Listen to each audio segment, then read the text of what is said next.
seulement, j'allais chez des magnétiseurs, j'allais voir des chamans, j'allais voir des voyantes. Et fait, quand il y avait de grandes portes ouvertes. Ah non, mais carrément.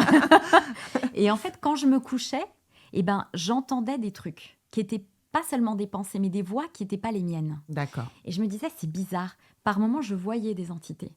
Wow. Mais en fait, je me disais, ça me faisait vivre parce que ce qu'il y avait ici-bas, ça m'allait pas. Donc, ça nourrissait un truc, tu vois. Le surnaturel nourrissait un truc. Donc, je continuais jusqu'au jour... Bonjour à tous et bienvenue sur la radio RFE. Je suis Mylène et bienvenue dans notre émission Témoignage. Aujourd'hui, je reçois une personne très particulière avec un très joli témoignage, Alexandra Salgado. Aujourd'hui, dans notre émission, donc, nous recevons cette femme qui a vraiment un parcours bouleversant, qui va nous parler de la puissance de Christ dans les ténèbres. Alexandra Salgado, ancienne sophrologue, passionnée de spiritualité, a cherché pendant des années la paix intérieure dans l'ésotérisme, la numérologie, les énergies, les chakras, jusqu'au jour où sa vie a basculé. Dans son livre « De l'ignorance à la reconnaissance », elle raconte comment, après des années d'emprise spirituelle, de souffrance, Jésus-Christ l'a rencontrée. Il l'a délivrée et il l'a transformée de l'intérieur. Une vraie histoire de la confusion à la paix et du désespoir à la liberté. Aujourd'hui, Alexandra témoigne pour alerter des dangers de l'occultisme et rappeler que seule la vérité de Christ libère vraiment. Bonjour Alexandra. Bonjour Mylène. Merci d'être dans les studios RFE. Je suis heureuse de te voir aujourd'hui. Merci à toi de m'inviter. Je t'en prie, d'autant plus qu'on s'était rencontrés dans la rue un soir d'évangélisation et on avait partagé, tu nous avais parlé de ton livre. Et j'avais trouvé vraiment ton témoignage super intéressant. Et je pense que beaucoup de gens aujourd'hui sont dans la confusion et ont besoin de savoir ce qui se passe, ce qui se cache derrière l'occultisme. Et tu as une très belle expérience et nous allons en parler. En fait, Alexandra, tu as écrit un livre qui a un témoignage fort et véritablement sincère, un témoignage de délivrance spirituelle, de restauration intérieure. Tu es née dans une famille catholique traditionnelle. Tu as été confrontée depuis ton plus jeune âge à des manifestations spirituelles. Tu as eu des visions, des angoisses, des troubles obsessionnels, etc. Et dans ton mal-être, tu cherchais une réponse, une délivrance, tu cherchais à sortir du tunnel et tu t'es tournée vers l'occultisme.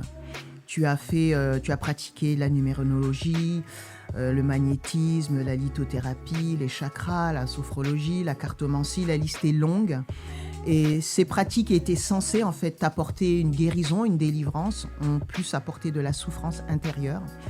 Et donc, c'est au cœur justement de ce désespoir que Jésus-Christ est intervenu dans ta vie. Donc, tu as vécu une expérience extraordinaire.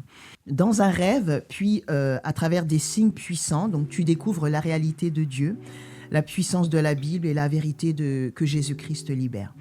C'est le 12 décembre 2021, alors que tu étais épuisé, que tu lui as dit « Ok Jésus, tu as gagné », tu te tournes vers lui. Et c'est le début d'une transformation radicale. Tu as été délivré de tes peurs, tu as été restauré dans ton âme, tu as connu la renaissance, qui est aussi le titre de ton livre, et la joie. Et aujourd'hui, ton message est clair par rapport à l'occultisme, parce que l'occultisme promet la lumière, mais en fait, il conduit à l'esclavage spirituel, un grand danger. Et seule la grâce de Jésus restaure et donne la vraie liberté. C'est ce que déclare ton livre qui apparaît derrière toi. Et je vous recommande, donc, vous pouvez vous procurer son livre chez les éditions Oasis et sur Amazon. Nous mettrons les liens dans la description YouTube. Et donc, ton livre est un appel à la vigilance, mais aussi un hymne à l'espérance pour tous ceux et celles qui cherchent la vérité et la paix intérieure. Donc, Alexandra, dans cette interview, nous allons faire en revue donc ton histoire, depuis toute petite, des troubles, etc. Et comment tu t'es tournée dans l'occultisme, jusqu'à où ça t'a amené. Et puis enfin, comment Jésus t'a délivré. Et alors la première question que j'avais pour toi, Alexandra, c'est à quel moment as-tu compris que tu vivais dans l'aveuglement spirituel par rapport à l'occultisme ? Comment ça s'est passé ? Alors, il y a beaucoup de choses à dire, mais je dirais que la première des choses, c'est quand j'ai compris que je cherchais la vérité dans l'obscurité. En fait, pour moi, je vivais dans un monde de bisounours. Tout était beau, il n'y avait pas de mal. Le diable n'existait pas. Dieu, bon, je le cherchais pas non plus, comme j'étais catho, mais c'était vraiment une tradition. J'avais absolument par tradition, j'avais aucune relation avec le Seigneur. Avec Dieu, ça m'intéressait pas du tout. L'univers m'intéressait, mais pas Dieu, pas le Créateur. Et en fait, ce qui s'est passé, c'est que je me souviens, à la maison, j'avais des trucs de chaman et des anges.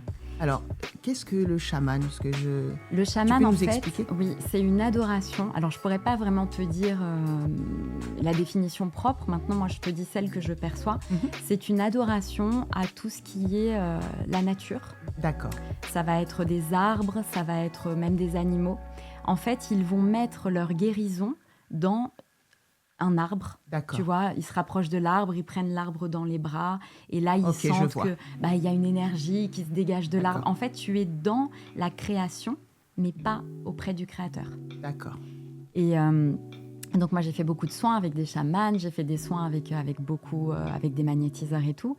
Mais quand je faisais ça, en fait, comment t'expliquer ? J'avais soif, j'avais tellement soif de vérité, mais je savais que la vérité n'était pas ici-bas. Je savais qu'il y avait quelque chose d'autre. Au-delà. Il y avait un vide que je cherchais à combler, mais par le spirituel, parce que c'est des portes qui ont été ouvertes par les visions que j'avais depuis toute petite et tout. Donc forcément, j'ai cherché à l'alimenter avec ça.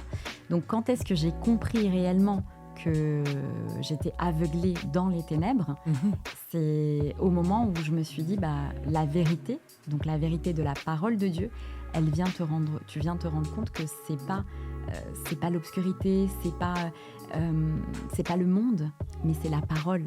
C'est la parole qui met en lumière, en fait, que l'obscurité, elle est ténèbres, que le monde, en fait, il est dans les ténèbres, que tout ce qui est dans le monde est dans les ténèbres. D'accord, ok. Et tout à l'heure, tu as parlé que depuis toute petite, donc comme je l'ai mentionné tout à l'heure, tu avais des visions nocturnes, donc tu étais en quelque sorte attaquée déjà dès ton enfance par des forces des ténèbres en fait. Mais oui, en fait très petite, j'entendais des pas assourdissants de l'ennemi. Ça me faisait avoir super peur, je mettais ma tête sous l'oreiller, puis j'attendais que ça passe, j'attendais. Je voyais aussi mon père, une vision de mon père alors qu'il était encore vivant à l'époque. Il avait plein de gouttes de sang et il me demandait à l'aide. Ah, oui. Et ces choses-là, en fait, c'est vrai que c'était hyper dur pour une enfant de 7 ans. Bien sûr. Ma mère, quand je lui en parlais, elle ne comprenait pas, elle ne croyait pas en tout ça, donc elle ne pouvait pas comprendre. L'ennemi, forcément, prenait de plus en plus de place. Et déjà là, la pensée, elle commençait. Si tu fais des troubles, des TOC, ce qu'on appelle les troubles obsessionnels du comportement, ça va passer. Donc c'est vraiment... oui, c'est je pense qu'on a une ouverture dès le début, on est appelé à être enfant de Dieu.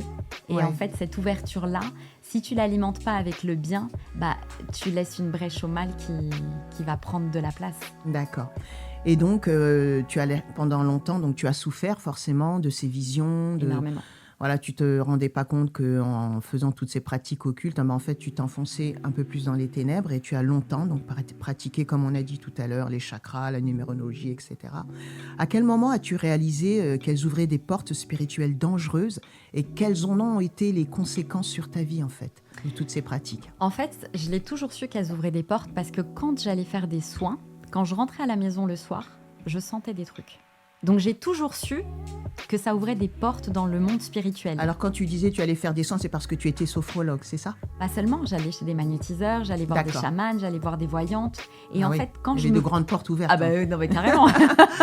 Et en fait, quand je me couchais, j'entendais des trucs qui étaient pas seulement des pensées, mais des voix qui n'étaient pas les miennes. D'accord. Et je me disais, c'est bizarre. Par moments, je voyais des entités. Wow. Mais en fait, je me disais, ça me faisait vivre parce que ce qu'il y avait ici-bas, ça m'allait pas. Donc ça nourrissait un truc, tu vois. Le surnaturel nourrissait un truc. Donc je continuais jusqu'au jour où en fait, suite à une rupture sentimentale, j'ai touché donc le fond avec une dépression. Et là, j'étais avec ma fille et j'ai eu une pensée si horrible que je savais que c'était plus moi qui pensais. Et quand j'ai eu cette pensée horrible, d'un coup, en fait, j'ai eu deux forces en moi. Il y en a une qui venait d'en haut, une qui venait d'en bas, qui disait « Ne t'inquiète pas, tu ne feras rien ». Et là, j'ai ouvert les yeux. Je me suis dit « Quelle porte j'ai ouverte ? Qu'est-ce que j'ai fait ?» Je venais à peu de temps de rencontrer une personne chrétienne sur mon chemin. Je l'ai appelée tout de suite. Puis j'ai appelé le magnétiseur de l'autre côté. En fait, j'étais encore dans les deux. Et j'ai dit « Mais qu'est-ce que je fais ?» Le magnétiseur, il m'a dit « T'inquiète, je vais t'envoyer des soins de Belgique. » Donc, il m'envoie ses soins. L'autre, il me dit « Alexandra, lis la Bible. » Wow. Mais là, je peux pas. En fait, c'est comme si que l'ennemi veut pas. Oh, mais arrête avec ta Bible. Oui, mais tout Une est là-dedans. dualité, un combat intérieur. C'est un combat intérieur. Ça a pris du temps, sauf que quand je me suis endormie ce jour-là, j'ai entendu le diable ricaner. Et je peux t'assurer que quand tu entends ça, t'es comme ça. Tu rigoles plus, là. C'est clair. Ok. Et j'imagine tu le rire. rappelles ton ami chrétien, tu dis comment je fais. Ouais. On va aller voir quelqu'un qui a fait de l'occultisme que je connais. Et là, ma vie, elle a basculé. Donc, c'est à ce moment-là, en fait, où j'ai compris que j'étais enchaînée avec le diable, qu'il m'avait dans sa main. Je ne savais pas comment en sortir, mais je savais que ça avait été très dangereux. Ouais. Alors, en fait, pour ceux et celles qui pratiquent ces choses, qui pensent qu'elles sont dans le vrai, que ça leur fait du bien, en fait, elles s'enfoncent, elles se donnent au diable, en fait. Elles porte ouvrent par des portes. C'est ça. C'est un ascenseur qui va vers le bas et c'est porte par porte que tu vas vers le bas. D'accord. Et il y a ces personnes peuvent arriver au point où des voix leur inspirent des actes, parce qu'on a déjà vu, malheureusement, des faits divers où le jeune homme, la jeune femme ou l'homme, j'ai entendu une voix, Alors, est-ce que peut-être derrière, il y a des pratiques et c'est vraiment comme si c'était une domination des démons, en fait? C'est exactement ça. En fait, ce sont des démons. Il y a des portes que tu ouvres. Alors, après, il y a beaucoup de choses à dire. C'est pas des portes que tu ouvres seulement comme ça. Il peut y avoir aussi des liens familiaux. Bien sûr, il y a énormément de choses à dire vis-à-vis de ça. Mais en tout cas, à partir du moment où il y a ces pensées, si quelqu'un nous entend qui a des pensées comme ça, qu'elle sache que ces pensées, elles sont l'emprise du mal. En tout cas, pour moi, il y a aujourd'hui le mal et le bien. Je suis très radicale de ce côté-là. Et qu'elle a qu'une seule chose à faire, c'est crier Jésus. Amen. Et alors, justement, tout à l'heure, tu disais que depuis toute petite, tu as commencé à avoir des manifestations et on a parlé de liens générationnels. Est-ce que tu penses que peut-être dans les liens de ta famille, il y a eu des choses comme ça qui ont été pratiquées d'une génération à une autre, c'est retombé sur toi, par exemple, et toi, tu as pris un peu cet héritage, malheureusement. Ça l'a été, en fait. Ouais, j'ai eu ma grand-mère qui avait été possédée par de mauvais esprits. Ils ont appelé un prêtre pour justement l'exorciser. Voilà, l'exorciser. Et en fait, c'est rigolo parce que moi, souvent... Alors, ma grand-mère, elle a vécu une vie très triste. Mon père a eu Alzheimer très tôt. D'accord. Il avait même pas 50 ans. Ah oui, c'est jeune. Oui, très jeune. Mais malheureusement, on ouvre des portes. C'est ça. Et elle ne le savait pas. Elle était dans l'ignorance, elle aussi. Et qu'est-ce qui se passe? C'est que ces choses-là, les démons, ils prennent pas qu'un peu. Ils prennent. Et puis, les paroles, qu'on dit, qu'on parle, c'est tellement important. Et aujourd'hui, avec le recul que j'ai, je sais que ça venait de là. Et Dieu, le Saint-Esprit, pendant il n'y a pas longtemps, il m'a demandé de pardonner à ma grand-mère qui est déjà décédée parce que je la tenais responsable. Mais en fait, non. On n'est que des petits pantins, en fait, qui sont ou au service du bien ou au service du mal. Mais elle était complètement dans l'ignorance, donc j'ai pu pardonner, j'ai libéré le pardon sur sa vie. Et aujourd'hui, je la tiens plus responsable parce que je sais que c'est l'ennemi, mais je veux faire connaître la vérité aux gens pour que les gens sachent que c'est très dangereux d'ouvrir ce genre de porte, et que ce soit pour eux, que ce soit pour ses enfants.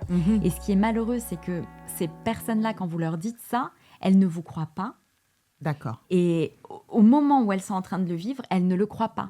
Et malheureusement, Dieu, ou heureusement, je ne sais pas, ça c'est le plan de Dieu, Dieu permet qu'elles atteignent un certain niveau où vraiment elles voient que c'est plus possible. Elles sont au pied du mur. Pour crier à Dieu de tout leur cœur, et là, il les délivre. Et leur témoignage sera très, très grand. Waouh. Il y a une chose importante que tu as dit, c'est que tu as pardonné à ta grand-mère, tu as pris conscience qu'il s'agissait de malédiction générationnelle. Donc, dans ce cas-là, quelle est, pour quelqu'un qui, par exemple, a eu plus ou moins ton parcours, différemment, et qui a encore des manifestations, qui a cette dualité intérieure, est-ce qu'elle doit aussi demander pardon? Bien sûr, on invoque le sang de Jésus et on demande au Seigneur de révoquer toutes ces malédictions, etc. Mais est-ce si elle est consciente qu'il y a eu des choses dans son passé, plutôt que de se morfondre, qu'est-ce qu'elle doit faire, cette personne? Parfois, les gens ne savent pas quoi faire avec leur passé, ne savent pas ce qui s'est passé. Donc, quel conseil, quel genre de prière la personne pourrait faire éventuellement dans un cas comme ça? Moi, je pense que, en fait, quand tu donnes ton cœur tu parles d'une personne qui a déjà donné son cœur à Jésus ou pas? Oui, on va dire, mais qui vit encore... Quand tu donnes ton cœur à Jésus, il y a un processus. Et en fait, Dieu te permet de savoir qu'il faut pardonner au bon moment, au moment que lui, il a choisi. Parce que si tu n'es pas prête dans ton cœur, tu peux le libérer par la bouche, mais tu ne le crois pas dans le cœur. C'est ça. Et la parole de Dieu, qu'est-ce qu'elle dit? C'est si je crois dans le cœur et je confesse par la bouche. Si je suis là en train de confesser un truc que je ne crois pas dans mon cœur, ça ne va pas marcher. C'est ça. Donc, en fait, tu donnes ton cœur, tu donnes ta vie à Jésus. Et ensuite, tu lui fais confiance à lui pour te faire rencontrer des bonnes personnes, pour te faire avoir des bonnes situations qui vont te permettre de libérer ce pardon. Il va te faire prendre conscience que tu as besoin de le libérer au bon moment. Moi, ça fait 4 ans que je suis chrétienne, et là, il vient il y a quelques mois de me faire comprendre que, pourtant elle est déjà décédée, que je devais libérer le pardon. D'accord. Ne serait-ce qu'à lui dire, ok Seigneur, je pardonne de tout mon cœur. Ma grand-mère, pas elle, parce qu'elle est décédée, je ne vais pas lui parler aujourd'hui. Bien sûr, oui, mais en fait, c'est vrai qu'il faut être prêt pour le pardon et seul le Saint-Esprit nous aide dans cette étape. On ne peut pas, comme tu as dit, par notre chair et puis le faire et puis après les choses reviennent dans le cœur. C'est vraiment le Saint-Esprit qui nous aide à vivre cette vie chrétienne. Il n'y a pas d'autre secret. Le 12 décembre 2021, donc tu es à bout, tu n'en peux plus et tu cries à Jésus et tout change. Est-ce que tu peux nous raconter précisément ce que tu as vécu et surtout ta relation avec le Saint-Esprit et qu'est-ce qui s'est passé pour que tu passes des ténèbres à la lumière? Alors ce jour-là, en fait, je vais juste raconter un petit peu avant, c'était un dimanche, je crois, le 12 décembre, et le mercredi avant, je faisais une promenade et j'avais un billet de vin que je suis tombée dessus. En fait, il était complètement sale, écrasé, et vu que ça m'arrivait jamais de tomber sur de l'argent, je l'ai pris, je dis « Ah, super, ça m'arrive, c'est la première fois que ça m'arrive », j'étais toute contente. Et ensuite, donc, j'ai rencontré la dame dont je parlais qui m'a amenée à Jésus, qui était dans l'occultisme et qui, elle aussi, avait eu une conversion. Et elle m'a dit, va à cette église-là. Donc, le dimanche, le 12 décembre, je vais à cette église, à son ancienne église. Et quand j'arrive, le pasteur prend un billet de vin, il le met à terre, il l'écrase. Wow. Et il dit, ça c'est toi pour Dieu. T'es écrasé, mais tu as de la valeur. Et là, pouf, je savais que c'était pour moi. J'ai reçu, donc c'était mon premier message d'espérance. Et je me suis dit, waouh, c'est fort là ce qui est en train de se passer. Tu étais tombée sur un billet de vin abîmé avant. Sauf qu'il faut savoir une chose, c'est que les personnes qui ont fait de l'occultisme, elles n'accordent plus trop d'importance aux signes extérieurs. Parce qu'on sait que le mal nous manipule beaucoup par l'extérieur. D'accord. C'est important que ce soit la conviction du cœur. Ils sont formatés en fait. Ouais, par les signes extérieurs et pas l'intérieur. C'est vraiment le piège de l'ennemi. Ne regarde pas à toi, regarde que à l'extérieur. D'accord. Et en fait, qu'est-ce qui se passe? Donc quand j'ai vu ça, j'avoue, j'étais waouh, ça m'a fait du bien parce que j'avais vu ce billet de vin. Mais ok, je rentre chez moi, je vais chez ma mère, je dépose ma petite. Parce que là, à ce moment-là, en fait, j'arrivais plus trop à conduire. J'étais vraiment dans un état très, très compliqué. Et le soir arrive, je monte dans ma chambre et les démons reviennent dans ma tête. Oppression qui arrive, papa. Et là, je regarde le ciel dans ma chambre d'enfance, où j'ai eu toutes ces manifestations d'ailleurs de vision quand j'étais petite. Et je dis, Jésus, ok, tu as gagné, je te donne mon cœur. Wow. Au moment où je dis ça, il y a un éclair qui tombe du ciel. Il n'y avait pas de temps orageux, il n'y avait pas de pluie, il n'y avait rien du tout. Et moi, j'ai vu cet éclair. Manifestation du ciel. Et quand j'ai vu ça, j'ai compris. Je ne sais pas comment, mais tu vas me tirer de là. Waouh.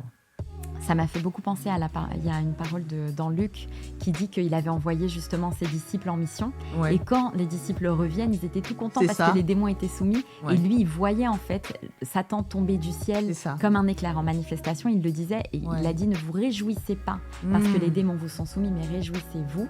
Parce que votre nom est inscrit dans le livre de vie. Et en fait, c'est ça ma relation avec le Christ. C'est à partir de ce jour-là, je m'arrête plus aux démons. D'accord. Je sais qu'ils n'ont plus de pouvoir sur ma vie. Parce que la parole de Dieu dit que rien ne peut me nuire. Et je sais que seul Christ a tout pouvoir sur ma vie. Mais je regarde à lui. Je ne regarde pas aux côtés des ténèbres. Je ne regarde pas aux démons. Je regarde à lui et je le remercie. Parce que c'est ce qu'il dit. Réjouissez-vous parce que votre nom est inscrit dans le livre de vie. Amen. Alors merci. Alors même dans mes moments de tempête, oh Jésus, merci. C'est super. Oh Jésus. Des fois, je vais adorer le Seigneur. Et franchement, il n'y a rien qui me fait l'adorer. Parce que dans le moment, tu n'as pas envie. Ouais. Mais tu te mets à genoux et tu loues. C'est la meilleure adoration. Et en fait, pour moi, l'adoration, c'est même pas que le chant. Bien c'est sûr. Quand tu as envie de te mettre en colère, tu es énervé, quand tu as envie de ta justice personnelle, tu vas le voir lui, tu dis, ok Seigneur, c'est ta justice et c'est pas la mienne. Mais c'est un chemin. C'est incroyable comment Dieu a pu t'interpeller avec le billet dans la rue, le billet du pasteur et maintenant l'éclair. Donc tu parlais tout à l'heure de signes extérieurs et Dieu a su vraiment comment tout ça, bien sûr Dieu sait comment ça fonctionne, mais il a su attirer ton attention en fait avec des éléments incroyables. Il savait que j'avais besoin de surnaturel. Il me connaît mieux que moi-même. Mais par contre, il savait qu'il fallait que ce soit scellé par sa parole. Wow. Et c'est pour ça, quand il a envoyé l'éclair, tout de suite, il y a la parole de Luc qui est venue. Et je me suis dit, waouh, alors c'est pour moi ça. Et donc, je descends, ma mère, elle me dit, Alexandra, va voir le médecin. Il faut absolument que tu prennes des antidépresseurs. Il faut que tu prennes quelque chose. Et j'ai dit, maman, écoute-moi bien. Je sais pas ce qu'il va faire, mais il va faire. Et il a fait. Parce que ta maman, elle était très inquiète pour toi, en fait. Ma mère était inquiète, elle est pas croyante. Alors aujourd'hui, avec mon témoignage, je pense que de plus en plus, elle se rapproche du Christ. Enfin, il se rapproche aussi d'elle, mais Ouais, elle l'était pas et ils ont toujours été soins, mais c'est comme ça. Dans le monde, c'est comme ça qu'on est quand on n'a pas le Seigneur. Mais en tout cas, pour ta famille, c'est un super témoignage. Et vraiment, gloire à Dieu et aussi ton livre. Beaucoup de personnes aujourd'hui pratiquent donc des spiritualités alternatives, on va appeler ça comme ça, sans penser faire le mal, tout comme toi, tu pensais que c'était plutôt chouette, c'était le bien, etc. Que voudrais-tu leur dire et comment les alerter du danger en fait de ces pratiques et des portes spirituelles qu'elles ouvrent en pratiquant ces choses? Alors en fait que le mal et le bien existent. Aujourd'hui, c'est un aveuglement du diable de se dire non, parce que Dieu, ça je l'entendais beaucoup et je le disais, si Dieu est bon, il accepte tout le monde. C'est ce que disent beaucoup de gens. C'est ce que tout le monde dit et c'est ce que je disais aussi. Si Dieu est bon, il acceptera les chamans, il acceptera les magnétiseurs, il acceptera... Mais non, en fait, c'est pas ça. Dieu est bon, mais il est juste aussi. Bien sûr. Et en fait, ce que je dirais, c'est que chaque choix qu'on prend ici-bas, c'est une responsabilité personnelle. Dieu nous a laissé le libre arbitre tellement il est bon. Il nous a permis de pouvoir choisir entre le bien et le mal. Bien sûr. Et si aujourd'hui, une personne entend ce témoignage, que vraiment elle sonde son cœur et qu'elle, vraiment en direct avec elle-même, elle voit, elle sait, on sait très bien, au fond de nous-mêmes, la limite entre le bien et le mal. Il y a des portes qui s'ouvrent. Comme je disais tout à l'heure, c'est un ascenseur qui va vers le bas. Et malheureusement, chaque fois qu'on en ouvre une, il y en a une autre qui va s'ouvrir derrière. Et le diable, il est gourmand. Il va vouloir toujours qu'on plus en fait. Donc à partir du moment, il ne faut pas se dire... Si vous avez une manifestation négative, il ne faut pas se dire « je vais aller le revoir, le magnétiseur, il va soigner cette négative ». Non, ça ne marche pas comme ça en fait. C'est le contraire en fait. À partir du moment où il y en a une négative, tout de suite dites « il y a un témoignage que j'ai entendu, priez Jésus, appelez à Jésus. Jésus, si tu existes, prouve-le-moi, il va le faire parce qu'il est Dieu. » Approchez-vous de sa parole. Je sais que c'est difficile parce qu'il y a une résistance énorme au début quand on est comme ça enchaîné par le mal. Mais moi, je me souviens au début, quand j'ai commencé à lire la Bible, je ne comprenais rien de ce que je lisais. Mais ce que je sais, c'est que je voyais plus les entités.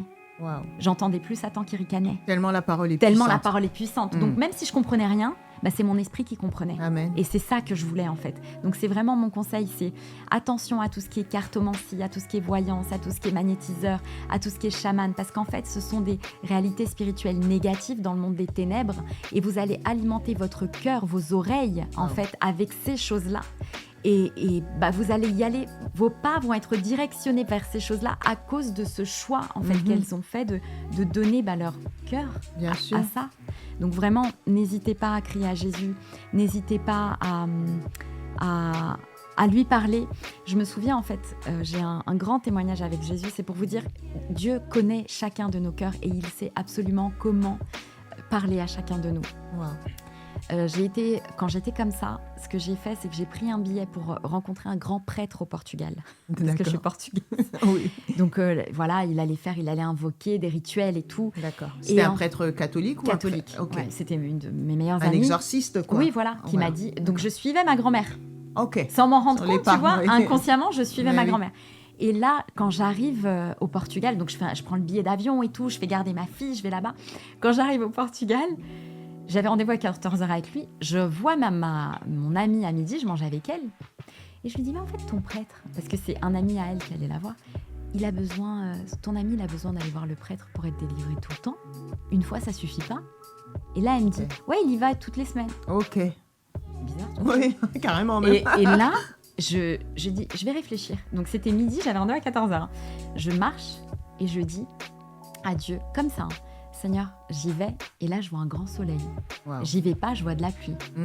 J'y vais. En fait, il alternait soleil et incroyable. Pluie. Et là, je dis à mon collègue, à un ami que j'avais, chrétien, je crois que c'est bon, Jésus, il valide parce que quand je dis j'y vais pas, quand je dis j'y vais, il envoie le soleil. Et quand je dis j'y vais pas, il envoie la pluie. Il dit non, Alex, s'il envoie la pluie, quand tu dis tu n'y vas pas, tu n'y vas pas. Parce qu'en fait, la pluie, c'est la bénédiction. Ouais. Et là, je dis, ok, j'y vais pas. Et je rentre à Paris. Ouais. Et en fait, gloire à Dieu, parce que Dieu qu'est-ce qui me serait mis des ouvert gens sur ta route. Mais bien sûr, quelle porte est-ce que j'aurais ouvert si j'avais été voir le prêtre? Et c'est très drôle, parce que quand j'avais appelé une église catholique, elles m'ont dit, mais vous n'avez pas des gens pasteurs qui peuvent vous aider dans la délivrance? Et là, je me dis, c'est incroyable, parce que quand Dieu veut te toucher, Quand Dieu veut te délivrer, en fait, la parole de Dieu dit que même les ennemis sont soumis. Dans le sens où même les ennemis vont te dire prends le chemin. Bien sûr, prends le bon chemin. Et prends le bon chemin. Ouais. Et Dieu est trop fort. Donc oui, mon conseil, c'est ça. C'est crier à Jésus de tout votre cœur, sondez votre cœur, demandez-lui pardon, parlez-lui. Et franchement, il va se révéler.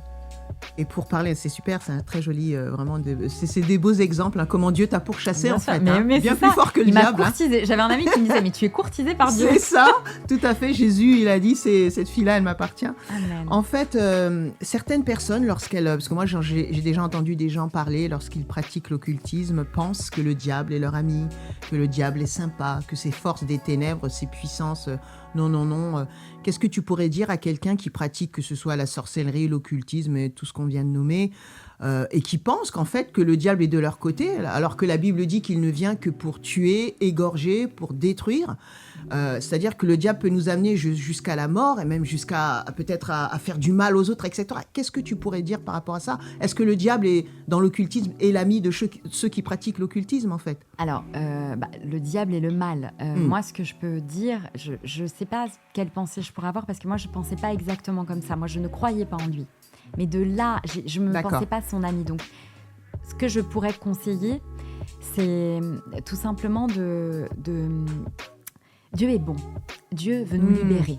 La parole, elle le dit, que le Saint-Esprit nous libère, en amen, fait. Amen. Oui, l'Esprit et la liberté. À partir du moment où on est esclave de quelque chose, c'est qu'on n'est pas libre.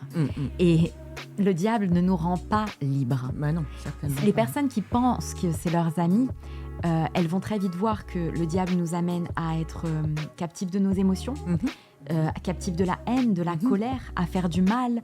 Le diable nous amène à nous isoler aussi. La peur. À la peur. Et en fait, et après, il va vous demander à chaque fois un tout petit peu plus. Mais fais ça. Mais fais ça. Au début, on se dit qu'il n'y a pas d'incidence. Moi, c'était fais des tocs. Si je bouge la chaise, il arrivera rien à ma famille. Donc, je bougeais la chaise. D'accord. Jusqu'au jour où il te dit... Des fausses croyances, quoi. Des fausses croyances. Mais jusqu'au jour où il te dit fais du mal à telle personne. Wow. Je pense que toute personne, quand on te dit fais du mal, là, tu te dis il y a un truc qui va pas. Ouais. Parce que moi, je ne suis pas créée pour faire du mal. Moi, j'allais voir des gens, des sorciers, des magnétiseurs et tout, mais à aucun moment, c'était pour jeter des sorts. Bien sûr. C'était pour me libérer d'un poids que j'avais. En fait, tu cherchais Dieu, mais par la mauvaise porte. Par la mauvaise porte. Maintenant, ces gens qui sont dedans et qui se... Malheureusement, je pense que c'est des forces du mal qui ont déjà pris conscience de leurs pensées, qui ont pris... Il y a des forteresses de pensée du diable dans leurs pensées. Et sachez une chose, c'est que ce que le diable veut, c'est votre mort. C'est ça. Clairement. Et c'est très triste. Alors, si vous entendez ce témoignage, vraiment, criez Jésus. C'est tout ce que je peux donner comme conseil. Même si vous n'y croyez pas, faites-le. Parce que si vous êtes dans un puits sans fin, le seul qui peut aller vous chercher, en fait, c'est Jésus. Et Jésus ne vous demandera jamais de faire du mal à qui que ce soit. Parce qu'il est le Dieu de la paix. Il est la paix incarnée. Il est amour. Hein. Il est amour. Donc, je ne peux pas trop conseiller bien ces personnes-là dans le sens où moi, je ne pensais pas qu'il était mon ami. Je ne pensais pas qu'il existe. C'est pas pareil. Et pour moi, tu peux donner un bon conseil quand tu as vécu quelque chose personnellement, tu vois. Et quoi qu'il en soit, ces puissances des ténèbres, c'est pour aller plus profondément, toujours dans les ténèbres. Toujours dans les ténèbres. T'isoler, te faire tuer. Le diable vient, comme tu as dit, pour égorger, pour tuer, pour détruire. Donc, ce qu'il veut, c'est qu'on puisse le faire... avec nos mains, en fait, il veut nous utiliser. C'est horrible. Ouais, c'est atroce. C'est atroce, c'est ça. J'ai une dernière question pour toi, Alexandra, et ensuite nous allons prier. Aujourd'hui, tu es une femme restaurée, libre, mère, épouse, heureuse, épanouie, et gloire à Dieu. Quel message d'espérance veux-tu laisser à ceux qui traversent encore des ténèbres, qui sont plus ou moins dans ta situation, qui ont des peurs et qui se sentent loin de Dieu? Quel message, alors tu en as un petit peu partagé tout au long de ton témoignage, donc à chaque fois tu donnais des conseils pour se rapprocher de Dieu, mais quel message concret veux-tu laisser à ceux et celles qui sont en fait dans la confusion, un peu, qui touchent à des choses, qui cherchent Dieu en fait sans le savoir et qui ont besoin de délivrance en fait? Alors en fait, moi il y a un verset qui me parlait beaucoup, qui était que si notre cœur nous condamne, que Dieu est plus grand que notre cœur. Amen. Quand on touche à ces choses-là, le diable, il vient avec la condamnation. Mais t'as vu, de toute façon, regarde comment t'es, mais t'es de pire en pire, mais qui pourrait vouloir de toi? Et en fait, moi, mon message, c'est que c'est vrai que notre cœur, il est pourri. Enfin, il faut dire ce qu'il est. Bien sûr, le cœur de l'homme, l'être humain. Bien sûr. Voilà. Mais il faut aussi savoir que quand on donne son cœur à Jésus, il ne s'agit plus de ce qu'on est. Il s'agit de ce qu'il est. Au travers de nous, amen, c'est vrai. Au travers de nous, ce n'est plus nous qui vivons, la parole le dit, mais c'est Christ qui vit en nous. Alors mon message d'espérance, c'est vraiment d'arrêter de regarder à soi et de se dire, même si c'est dur, qu'il va faire. Parce qu'il va faire, de crier à lui, de tout son cœur, d'être sincère avec Dieu. Ce qui se passe avec Dieu, dans la chambre avec Dieu, c'est avec Dieu. Ce qui se passe avec les autres, ce sera une conséquence de ce qui se sera passé avec Dieu. Mais d'être honnête avant tout et de pas se condamner. Parce que moi, c'est vraiment ça qui... Bien sûr, la condamnation. Ouais, qui faisait que le diable venait. Dieu est fidèle. Dieu est vraiment fidèle. Dieu ne nous abandonnera jamais. Je veux témoigner aussi de quelque chose, si tu me le permets. Bien sûr. Pendant 4 ans, donc, j'étais célibataire. Donc, j'ai dû combattre avec la solitude. C'était très, très dur. Et Dieu, en fait, m'avait déjà fait rencontrer mon mari il y a 3 ans. Mais j'étais pas prête. Parce que j'étais plus dans la nostalgie, j'étais dans la condamnation. J'étais absolument pas prête. Et quand c'était dur, je pleurais. Je disais à Dieu, mais c'est pas possible, mais gloire à toi. Je me souviens, je faisais ces prières, je dis, mais ok Seigneur, si tu le veux, ok Seigneur. Et en fait, même dans ces moments de désespoir, criez à lui, pleurez, mais remerciez-le. Et faites confiance qu'il va faire. Parce qu'en fait, il ne s'agit vraiment pas de nous, il s'agit de lui. Il est fidèle. Amen. Ce qu'il promet, il accomplit. Et en fait, l'être humain a tellement tendance à regarder à soi. C'est ça. A tellement tendance à se dire, ouais, mais ça, c'est pas possible, mais comment ça, mais avec lui, tout est possible, parce qu'on a un Dieu de l'impossible. Amen. Et je sais que ça paraît des paroles en l'air, mais tentez de les dire. Essayez de les croire. Mettez-le au défi, et en fait, il va faire. Amen. Moi, c'est vraiment ce que je peux témoigner. Moi, il a fait des choses dans ma vie où je suis émerveillée parce que à partir du moment où vous mettez votre confiance en lui, il agit. Amen. Amen. C'est merveilleux. Ouais. C'est super. En tout cas, merci Alexandra. C'était un super témoignage. Je t'en prie. Et j'espère que beaucoup de personnes vont pouvoir absorber tous ces conseils, s'identifier à ton expérience en disant, si Dieu l'a fait pour Alexandra, il peut le faire pour moi, quel que soit le domaine.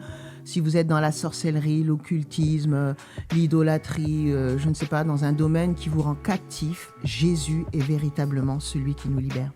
Ce que je vais te demander, Alexandra, c'est de terminer cette émission, cette interview, en priant pour ceux et celles qui souhaitent éventuellement, on leur conseille fortement même, de se rapprocher de Dieu et recevoir Jésus-Christ. Donc, je t'encourage à faire une prière et à aller une petite parole pour terminer cette émission.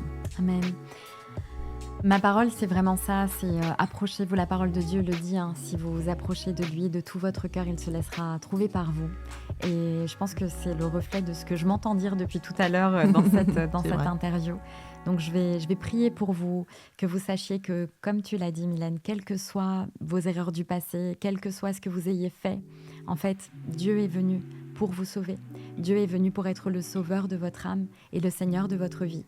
Et que vraiment vous vous rendiez à cet amour, que vous vous laissiez aimer par le Seigneur. Donc je vais faire une prière et si des personnes, elles ressentent le besoin, qu'elles écoutent ce témoignage et qu'elles ressentent le besoin, qu'elles ferment leurs yeux, qu'elles sondent leur cœur et que vraiment de tout leur cœur, elles viennent demander à Jésus de venir habiter et pas seulement habiter, pas seulement être dans un coin de leur cœur, mais de prendre tout le cœur, de guérir entièrement tout leur cœur. Père, je te remercie Seigneur pour la vie de chaque personne qui entend ce témoignage. Je te demande Seigneur de les toucher.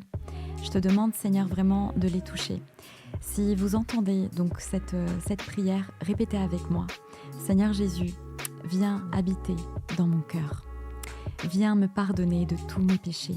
Viens être le Seigneur et le Sauveur de mon âme, de ma vie. Je veux guérir, Seigneur. Je veux guérir de toutes les blessures qui m'ont été faites, de tous les sentiments d'injustice, de tous les sentiments que je peux avoir. Et je veux vivre par la foi avec toi. Alors viens rendre ta parole vivante au travers de moi. Viens, Seigneur, me rendre libre de tout ce qui me rendait captif. Je te remercie pour tout ce que tu vas faire. Je veux te connaître, je veux te découvrir, je veux me réjouir avec toi.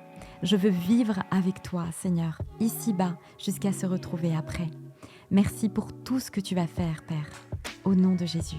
Amen. Amen, amen. Merci Alexandra. Donc je voulais quand même que tu montres ton livre. Donc vous pouvez, si vous voulez, vous procurer donc le témoignage, le livre d'Alexandra. Oui, il est moins de 100 pages, 97 pages je crois. Ça, ouais. Voilà. De l'ignorance à la reconnaissance, vous découvrirez un témoignage extraordinaire d'une femme passionnée pour Christ qui a été délivrée de l'occultisme. Et si ça peut vous encourager, n'oubliez pas que bientôt c'est Noël, donc c'est le moment d'offrir un joli cadeau utile. Amen. Voilà. Merci à tous d'avoir suivi cette émission. Merci Alexandra, merci de t'être déplacée pour ce beau témoignage. Amen. Je vous dis à très bientôt sur la radio RFE et surtout abonnez-vous. Merci, au revoir.